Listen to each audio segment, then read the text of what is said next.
organisers and sponsors don't like that about their own tournament. They want it to stand alone, but there's something different here, isn't there? Well, the promoters understand, what it's all about. They understand why the players have come here. They're under no illusion. They know the Open Championship is just round the corner, and that's why they've gone out there and in tandem with the course superintendent and the greenkeepers here have set up a golf course that is just fun to play. We're going to see a lot of birdies. The players are going to be tested, but it's going to be a lot of fun. And in some respects, it's a composite course with 16 holes from the number 1 course and 2 from the number 2. But if you look at the front 9, there's lots of shorter par 4s, less than 400 yards. That's quite unusual. So what are we going to see this week in terms of competition? Well, the wind's really going to play a big factor out there, David. There's going to be a lot of crosswinds. The first third of this golf course is a bit of a soft start, but the last 2 thirds can be quite brutal. Into the wind, a crosswind. Sometimes there's a lot of narrow greens out there that the players are going to struggle to hit. They're certainly going to be tested. They're going to have to play all the shots that they'll be required to play next week, so they're going to enjoy it out there. Let's see who started best on the leaderboard, because I'm sure there'll be many different stories from players from all over the world.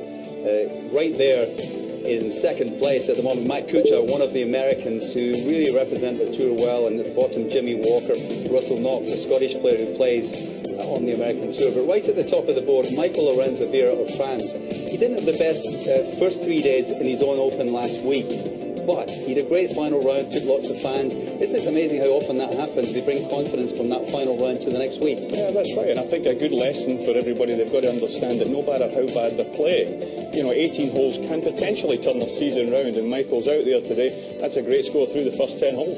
And there's a good many players that we could look at and make a big case for this week. Paul Lawrie, now he is very much a part of this big Scottish swing of golf through the summer, because in 3 weeks' time he has his own inaugural match play event in Aberdeen, which of course you'll see live on Sky, and he started well here.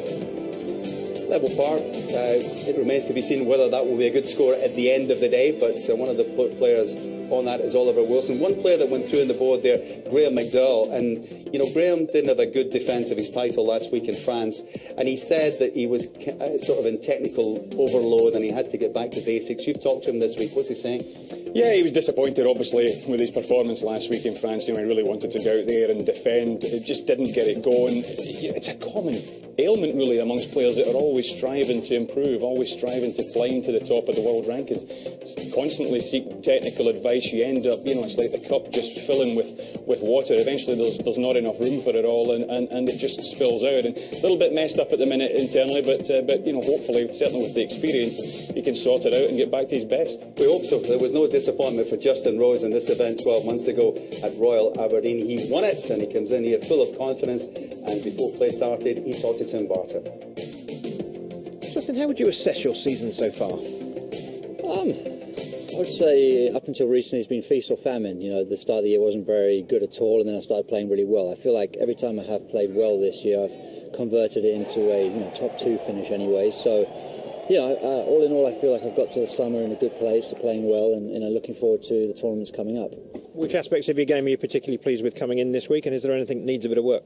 Well, I drove the ball really well at the US Open. I was a bit disappointed, or it was a shame it wasn't a traditional US Open, because I actually drove it unbelievably well. But there wasn't much value in that at Chambers Bay. But obviously, there's going to be some different elements this week, controlling your irons really well with the wind and what have you. And so as we round out into the links golf, I think making some putts from 20 to 30 feet, I think in links golf that's quite important. It's hard to get the ball close to the hole, especially at St Andrews. So mid-range putting and keep doing the rest pretty well. How much do you enjoy the challenges that links golf throws up in that you have to create different types of shot? Yeah, I mean, I love this time of year, and I feel like obviously coming off the back of the US Open, we've almost have a prolonged spell of links golf.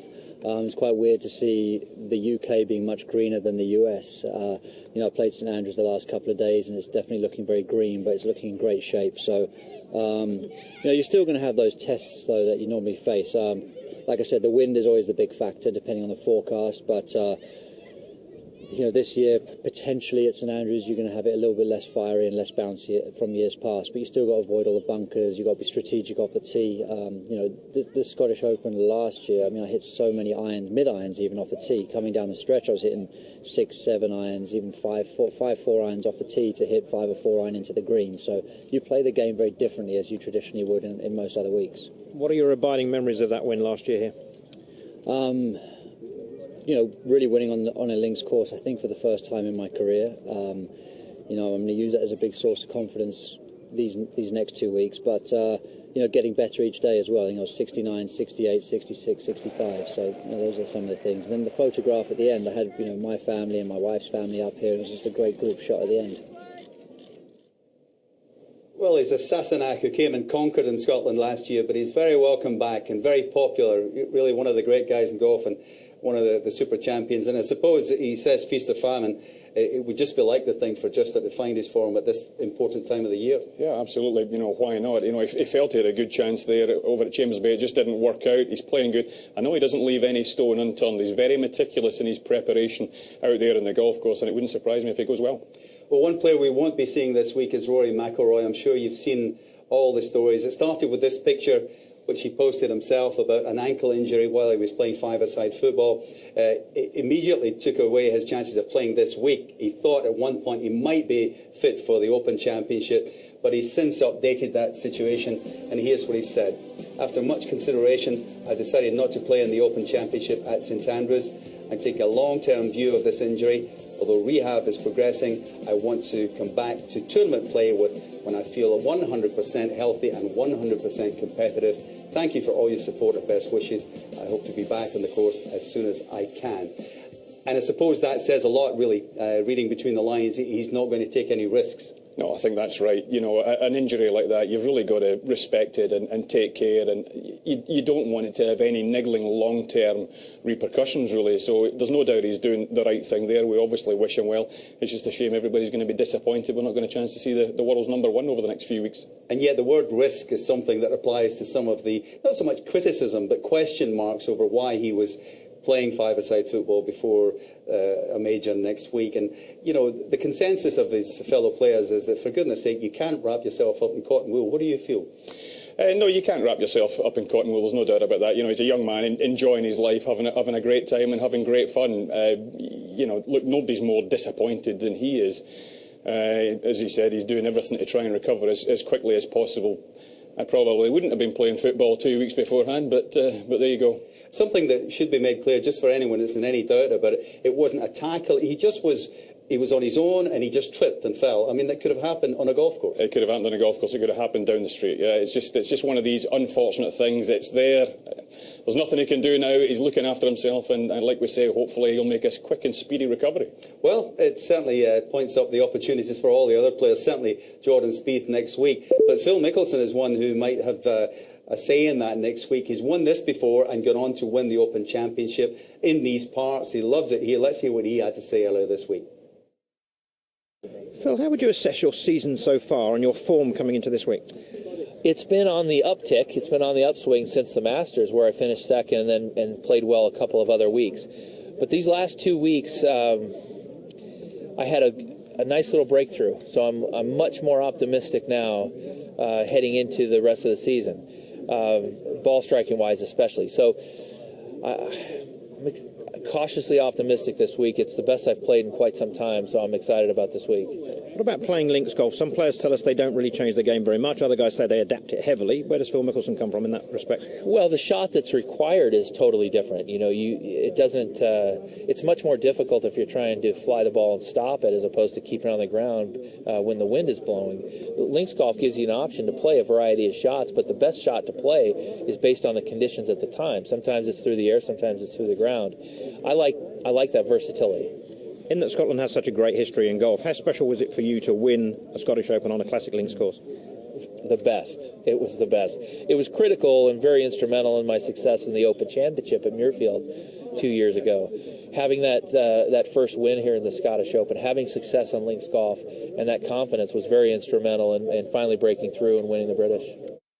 Yeah, we'll never forget that. And, you know, that happened, what's just about half a mile along the road from here. He couldn't be closer to that feeling of success. Some people have said that Phil, every time he looks as if he's over the hill, he comes back and surprises us. What do you feel about his chances here this week? I know exactly what you mean there. You know, Phil Mickelson's easily capable of winning this week again and winning next week. You know, it's always very optimistic, always talking a good game, always trying to get the positive vibes. But of course, as you said, you know, winning the Open Championship just half a mile up the road, it's a great emotional tie he has to Scotland's golf course here. And, you know, he'll probably bring that through. It was a long way from here that he won 2 years ago at Castle Stewart near Inverness, but you were there with a grandstand view of what he was doing, and there was one very special moment, wasn't there? He's just incredible. He really is. What a player. This is a spectacular shot. I can't do it justice. There's no shot. Every other player's trying to chip it to 20 feet, you know, take a putt. You hit the top of your backswing, most of us are thinking about thinning that over into the water on the other side and making a complete fool of herself.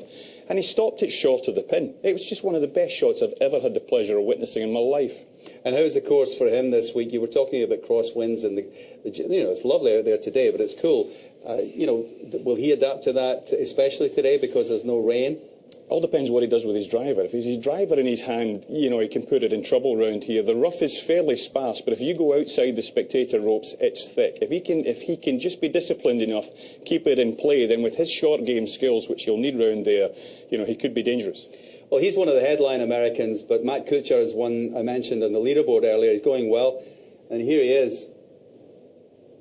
You know, when he starts doing that, it's a danger sign for the other players, isn't it? It is. And again, he just felt he was coming into a bit of form there at the US Open over at Chambers Bay, so it's not surprising that he's going well.